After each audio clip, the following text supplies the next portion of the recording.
Welcome everyone. Good evening. I'm Anthony Bowling with the Anthony Bowling Group, and we are here on a special edition of Chasing Gazillions. Is not the same as making millions. Uh, It's it's close our though. It's pretty close. it's, a, it's pretty close. Okay, and we are joined here tonight. Hold on, look at that, Beautiful. beautiful. Okay, and so we are. You like that one, or did you? Yeah, I Did do you? like that. Uh, okay, not that one. This one. You Yeah, like that's this one better. All yeah. right, great. And so we're here, and we are here to talk to you this evening about all things real estate. We'll be coming to you with our new presentation. This is Chasing Gazillions, not the same as making millions. Wednesdays with Fernando and Anthony. You're too kind. So I want to introduce to you all real quick Fernando, who's going to tell you a little bit about himself, and then we're just going to get into this evening's program.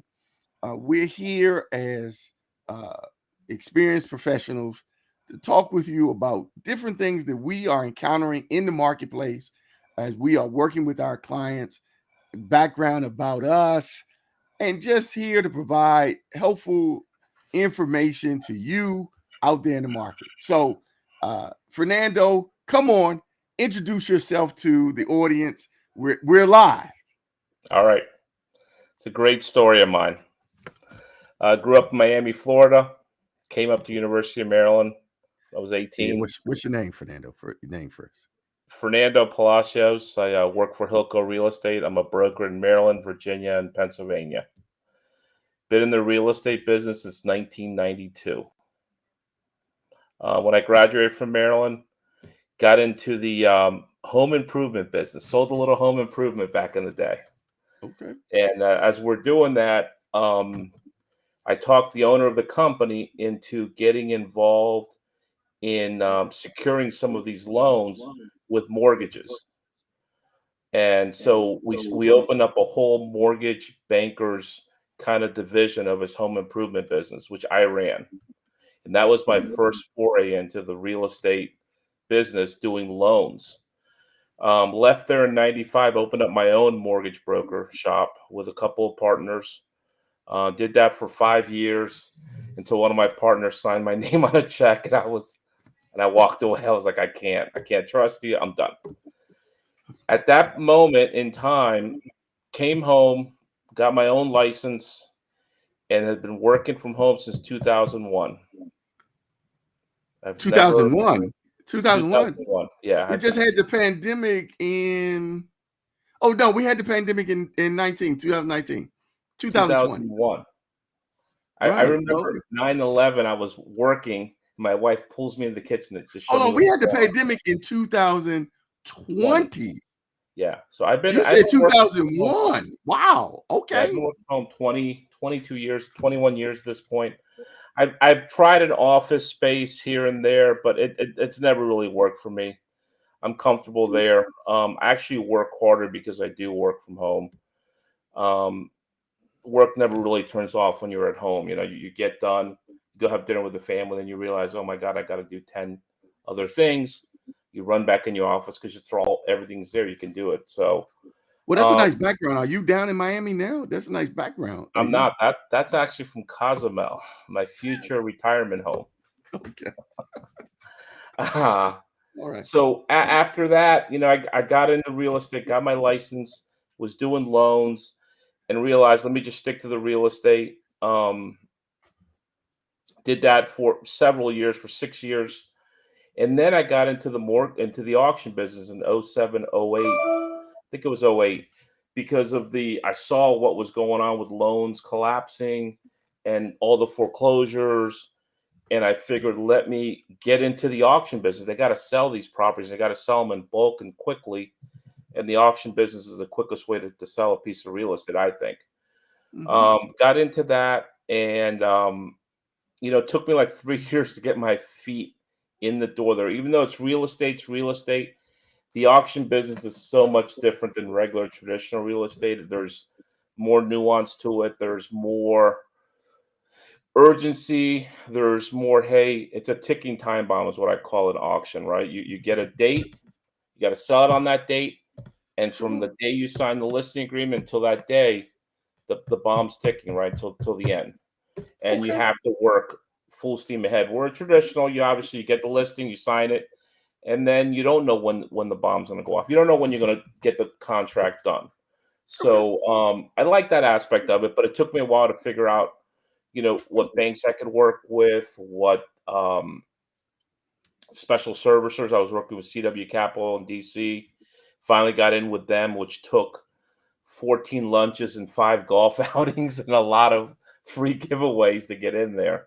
But finally got in with them, did a bunch of big deals for them, and then really got my feet wet in the auction business. And now I'm a seasoned professional in the business.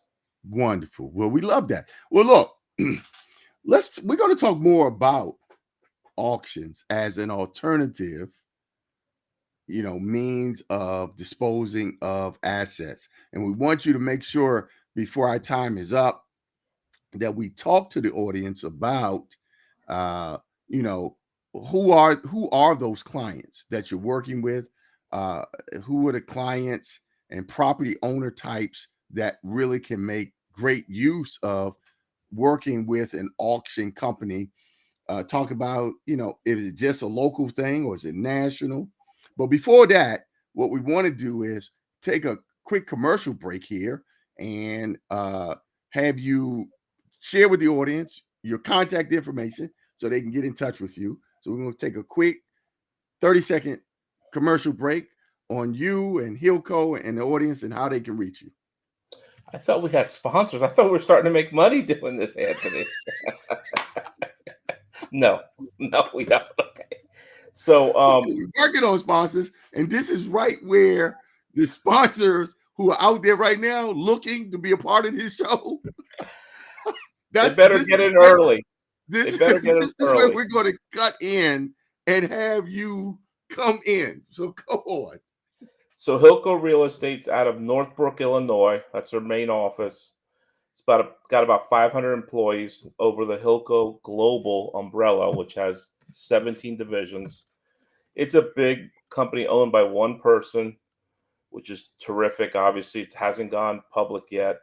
They're thinking about going public, but they haven't yet. They're still a privately owned company, and they insider trading just between us. What's that? Is that some insider trading just No. between us? They. I mean, once it goes public, it's public, right? Everyone knows about it. Okay. So they they let me work from here. I had an opportunity to move to Chicago Where if I people wanted going to to. reach you at? Where's the telephone numbers? This is the ad part. Telephone Okay. numbers, contact, My email. number. Yeah. My number is 301 996 5190. It's my cell phone. I answer it all the time. You never call me. I don't pick up the phone. If I don't pick up, I'll text you back and let you know what's going on. Okay. Give it to Email me again. Give it to me again. 301 Yeah. 996 5190. 90. Let me see if I hit add and show. Oh, that showed under you. Well, it showed under me. I want. Okay, we'll work on that. That's fine. But that's your number right there. Yeah. Email is my last name, Palacios at hilcoglobal.com. Your last name, PALACIOS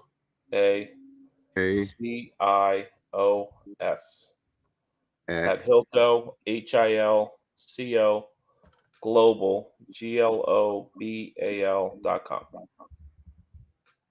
Okay, and let's add that. And then if we show that, let's see. There you go. There you go. It's under me. All right. Well, okay. So we're working on it. Again, it's a new program. If there are persons out there who understand Restream and Studio, contact us. And because you see, we need help. Okay. So you're talking about auctions, and we've had the opportunity to work together. We worked in the past. Yep. I had a luxury home, over $1 million property. I was marketing, and I was doing everything I could to market this property. It's a Capitol Hill property, and it just wasn't moving. We were just not getting it done. And we brought in Fernando to help us and to utilize the auction approach on selling of this residential luxury home. Uh, Tell us about that experience and the success we had with that. Terrific. And before I get started, I realize that every property is not an auction candidate. So Anthony, he's very humble, but he's brought me in a couple other deals that we couldn't get done. And I'm gonna tell you right up front, it's not 100% proof. Nothing's 100% proof. But this Capitol Hill property, we had a good seller. We had some motivated buyers, obviously in a great area. I think it was 5 blocks from Capitol Hill, right from the Capitol building. And luckily for us, we had an Argentinian buyer who spoke fluent Spanish like I do, and we met him at a coffee shop and made the deal happen. Everyone gave a little bit to make a deal happen. Anthony told me it would never close with this guy. I said it will. And I kept pushing him. That's because I don't speak Right. fluent You didn't have the Argentine. insider, right? Right, exactly. Anthony, I kept pushing and pushing this guy, and he was starting to waffle at the end a little bit. And I squeezed as much as I could with being nice. And really, the one thing about the auction that really kept him in the game was your deposits are all non-refundable. From the beginning, there's no, oh, I want it back. Oh, there's no contingencies, non-refundable as is, whereas you're buying the property just the way you see it. And I think that's what kept him in the game, that he didn't want to forfeit. I think it was, whatever, $95,000. Or he couldn't afford to forfeit it. And I think, and by the way, his wife was pregnant, having a baby, like any day now. So she was hard on me. Let's just say that. But we got it done. I think mostly because we had a good seller too. That was, hey, let's just get this sold. I'm ready to. I think he was moving into a retirement home. Yes, and that was yes. that was great. I mean that deal was a success. And they're not all like that, but I think that one was good based on location. Is good always. And the reasonable seller that says, hey, I want to sell now. That's what an auction is. It collapses time more than it does anything else, because if you're crushed on time, for instance, in a estate sale, you have people who have died. Their kids own the house. They don't want to be paying the taxes on it, the utilities on it, all the carrying costs. So they need time collapse. So that's why an estate sale typically uses an auction process to sell a piece of real estate. Sure. Yeah. Well, you mentioned the traditional approach, and that's where I come in. I want to hear that. Go ahead. Tell us how it works on that side. So I've been in the real estate game a minute. It's been, 30 years since I've been a licensed real estate professional here in the Maryland, D.C. market, since my junior year attending the University of Virginia, which, by the way, we just had our alumni weekend just this past weekend. Wow. 1,200 alumni. That's right. Wow. Wow. I heard you mention the Maryland thing. Don't think I didn't hear about the Maryland as all took the money and left the ACC and took the money and went for the money to Big Ten, wherever you all went. But that's another. Should I Google the results while you were at Virginia and I was at Maryland? Because we went to school at the same time together. Not together, but at the same time, different universities. And so, yes, I've been here. And as a second-generation Washingtonian, a lifelong Ward 7 resident, working here, representing clients, I currently have the honor and distinction of serving as the director of the commercial division here at KW Commercial, which is the commercial division of the Keller Williams organization. We provide full services. I lead a very diverse team of real estate professionals who are there supporting me and, you know, and providing outstanding professional real estate services to our clients, commercial and residential. And so we are, working with individuals on investment properties, offices, retail, um, and as you can see, for our clients, we too come upon properties that we're not able to move, and it's not always that they're overpriced, right? There is the perception that everything sells, and I believe in that. Everything does sell. Everything will eventually sell, but sometimes your property, there just isn't the right, we haven't identified the right buyer with the plethora of resources and marketing tools that we have available to us, because we are using every resource available. I am a certified commercial investment member, CCIM. And so we have these exclusive networks that we are broadcasting your properties across the country, looking for investors. And there is investment money across the country looking to come here into the DMV market. And so we are here as an inbound referral resource to help you move and market your assets here. But sometimes we need alternatives. And that's where someone like Fernando comes in, who talks about auctions. So let's talk about that, Fernando. Real quick, Anthony, before you get on that topic, Yeah. your KW commercial, but you also do residential, correct? I mean, you're just not doing commercial only. No. That's Okay. true. Thank you, Fernando. We're not just limited to doing commercial. We are doing residential. In fact, just last week we closed on the purchase. We helped a client both sell their home in Laurel, Maryland, all cash, to a corporate buyer. There are a lot of corporate buyers out in the marketplace now paying all cash for your residential properties that are in good condition. And so we were able to do that. We then, oh, I see you shaking your head.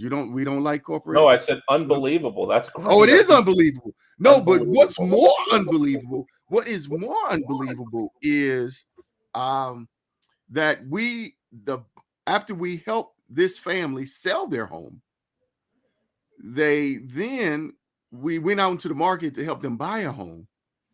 And the market is so unbelievable that individuals in this marketplace are paying 10, 20, 30, 40, $50,000 over the ask price. More. That's right. In this market for residential properties, for quality properties, it is extraordinary what it is that buyers are in this marketplace willing to pay and have to pay in this seller's market. That's another Right episode. That's another episode for another time, though, because that's a full episode, right? The That is a full insanity going on episode. right now. That's right. It Yeah. is. And with the time that we have left, we're coming up on the top of the hour, the 19 minutes. Let me share this with you because I haven't figured out how to put it on the screen. You can reach the Anthony Bowling Group at 240-339-6979 or Anthony at anthonybowlinggroup.com. That's Anthony, Anthony, at Anthony Bowling. My name is right there. There it is. I'm sorry, my bad. Anthony Bowling Group with another G, GROUP.com. We will work this all out in the future. And I'm on Instagram, Facebook. Well, you know where I'm at because I'm coming to you live right now on all of those channels. Right. What's now, that so you know R? Anthony Bowling. Anthony R. Bowling. What's the R stand for? Ronell. Ronell. And my children also have an R in their name, on it just in case, if you were wondering. Okay. So my son and my daughter, they also have R, right? But no junior. He's not a junior. No. So let's talk about this commercial and residential. On my side, you're auctioning off residential properties. Commercial. We've worked on some commercial properties. Right. You've worked down in New Orleans, large auctions. You mentioned institutions you were getting in with. Are you working with banks? And if so, how? What is the service that you all are providing the banks?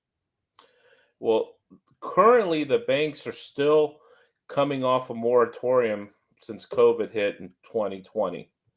And the federal government asked them not to foreclose on anybody. So I don't get involved with the banks unless they want to schedule a foreclosure auction, which means they don't want to take they don't want to take possession of the property because it could be contaminated or have some environmental issues, could be a property they don't want to deal with in the future. So they hire us to do what's called an advertised foreclosure auction, because they could easily go to a substitute trustee, have one of those courthouse ones, boom, boom, boom, and they own it, right? Because no one shows up at those things, and the opening price is always what's owed to them, and no one's going to pay the top premium number for a property. So typically, I'm saying like 95% of those courthouse auctions end up being bought back by the bank. Okay. Okay, And cool. then they own it. It's theirs. Here you go. Here you go. Now they don't have to pay REO, real estate owned REO. At that point, it asset. becomes REO, exactly. And that's Sure. typically when they call me. But if they want to do a foreclosed advertised auction, they don't want to take ownership. So I'll actually advertise it, get investors to show up, put ads, run email campaigns to actually potential buyers of that property. What they call third party buyers, right? Not the bank, not the current owner, but a third party coming to take ownership of that property. Arm's length transaction. It becomes arm's length at that time, exactly. Sure. So I've worked in the past with, I've worked with CW Capital, which is a special servicer bank, which means they only do commercial properties. They don't. They are dealing with bigger portfolios, packages, they call tranches of loans, all packaged into one package. And then they pull one out because it's the rotten one, right? The one that isn't paying. And then they sell that off with me. I've worked recently with Presidential Bank. They're right here in Maryland and DC. In the past, I've worked with Sandy Spring Bank, another local bank. I've worked with BBVA, Compass Bank, down in Texas, sold a ton of property.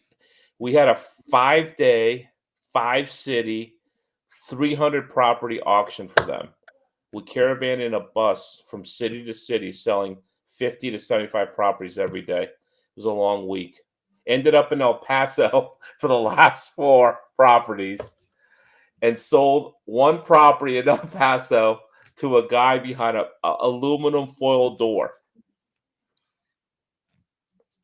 All cash, paid $75,000 for the property. Wouldn't let me see his face. Might have been cartel. I don't know. But he sat behind the foil and he said, "I want that property for my mom. She's coming over from Mexico. I want that property." I said, "Okay, well, we need a deposit." He slid me a check for the down payment, and he closed 10 days later. Sold through a foil. But that was the end of a long week. And my biggest residential client is the city of New Orleans, the New Orleans Redevelopment Authority. They started back in the 70s, but after Hurricane Katrina hit, they were given the task of buying back all those properties from people who didn't come back to New Orleans. So there were thousands of people went to Houston, went to Florida. They didn't come back. They were like, "We don't want to come back. We're scared. Our houses are destroyed." So the city said, "Don't worry about it. We'll make you whole. We'll write you a check." And they took ownership of those properties. Well, in great Louisiana fashion, 7 years later, they're like, "I guess we need to start selling these." So they put out an ad. An RFP came out, and I was on a Friday just surfing Google looking for business and found this RFP. Worked all weekend, submitted it on Tuesday of the following week, went down to interview with them, and just by luck and I don't know what, this was 10 years ago, by the way. 14 auctions later, I'm still employed by them, still hired by them. And if anyone knows anything about long-term relationships with a corporate client, if you make one mistake, you're out, right? We're done with you. There's That's someone right. else behind you. We'll hire them. So it just That's right. shows you my tenacity with this particular client. Um, just by luck, they had hired a local for their first auction who did a horrible job. I mean, horrible in that he didn't sweat the details. You're dealing with a government agency, so people think I'm dealing with a government agency. Let's be There's a lot mellow of about paperwork to we, do. we don't need to sweat anything, right? But what he didn't realize was the people running the New Orleans Redevelopment Authority are government, but they're corporate professional government people. So they treat this quasi government entity like a corporation. They're very strict. Everything's got to be done right. And I kind of sensed that when I was in my interview with them. They're run by two attorneys. I mean, really top notch organization. And I've never sweated one detail for them. I'm on everything, every auction. I treat it like a new auction. And literally, we've sold 4,100 properties down there. It's been Wow. incredible. It's been one of Wow. those lifetime deals, one of those deals that Yeah. everyone hopes to get. So that's all residential. That's pretty much the extent of the residential I do. I'll do residential for a client if it's a portfolio of residential properties. But Sure. if it's a one-off residential property, I'll probably hand it off to my friend Anthony R. Bowling. So Thank that's you.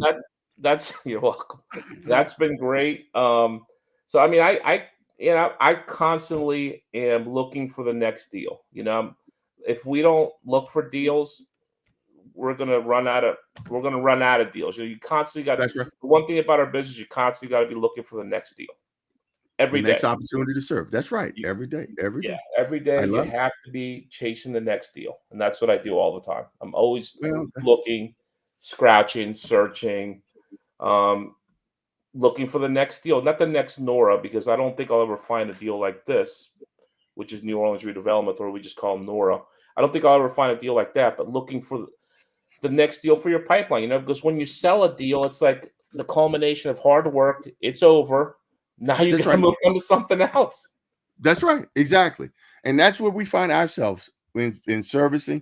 And we have been fortunate and blessed that we've had some longevity and we've been around and persons know our names. Although oftentimes I try to tell people when you're seeing my signs around the area, I'm not in the sign business. Seeing my signs up is not always a good thing because the property is sitting. But we do benefit from referrals, Yeah, and we take those referrals uh, very seriously. The relationships when someone is entrusting to us their relationship with a family member, a friend, a colleague, and referring business to the Anthony Bowling Group, they are expecting that we are going to uh, put in 150% to ensure that this client's real estate needs are met uh, in an impeccable way, and that we are going to provide them with the highest, quality of service.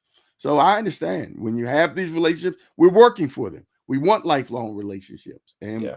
and because this is how we provide well for our families. All Right. of us out here working, right? Putting kids Yeah, through college. I got two done, one more to go. Close. So close. we'll I got see. 6 more semesters to pay for. I counted my semesters. Well, Uh, you're up there now. See now, Eliza, my daughter just graduated from New Orleans from Xavier, and right. then she rolled right back into grad school. Thank you very much. And Are as you you know, paying my for that? son, I don't pay for grad school. I do 4 no, years. no, no, no. She's working. She's working. That's true. Good, good. That is true. And we do provide supplement. We supplement her Oh, current lifestyle. supplemental income. We supplement. She's working full time. She's paying for grad school. We don't pay for grad school. But there are other ways that, family with parents. You're good, Dad. Now, Absalom, on the other hand, my 19-year-old who is at the University of Memphis. No, that's straight handout. That's straight. No, but he's a good kid, and he is achieving. He's doing everything we ask of him and more. So we are happy to send the money. Checks in the mail, University of Memphis. Yes. It's on its way. Well, look, we have come to the end of our first episode of Chasing Gazillions. Not the same as Making Millions. Wednesdays with Fernando and Anthony. And we're going to be coming to you all every Wednesday at 7 p.m. Eastern Time, live, to talk to you about real estate, life. There's a lot of topics to cover. A lot of topics to cover. And it's therapeutic for all of us. We want us all of us are here to enjoy one another, learning about different opportunities, how we can serve. We're going to be sharing this information with you every week. Fernando and I are going to be right here. So we don't have a standard close just yet. And again, we're looking for sponsors. This is gonna get quite a following. So you might want to just sponsor. Get in during the seed time. You don't want to get in when we're a big tree. I'll have to hammer you. I'll have to take you out to the woodshed then. You'll have to pay a premium for this. That's right. So now is the time to look to get in on Chasing Gazillions. Not the same as Making Millions. Wednesdays with Fernando and Anthony. We're Google at $1 right now. We're Google at $1. That's right. So thank you all for joining us. I think I didn't click on the chat thing this time. I don't know if it was people out there chatting or not, or looking. I hope not. But we're going to get better at this. Promise next week. So, all right. That's my sign off for right now. I don't have a special. Thank you, everybody. It was great. Thank you, everyone, for joining us. We hope you enjoyed it. Take care. Bye. See you, Anthony. All right. Bye. Bye.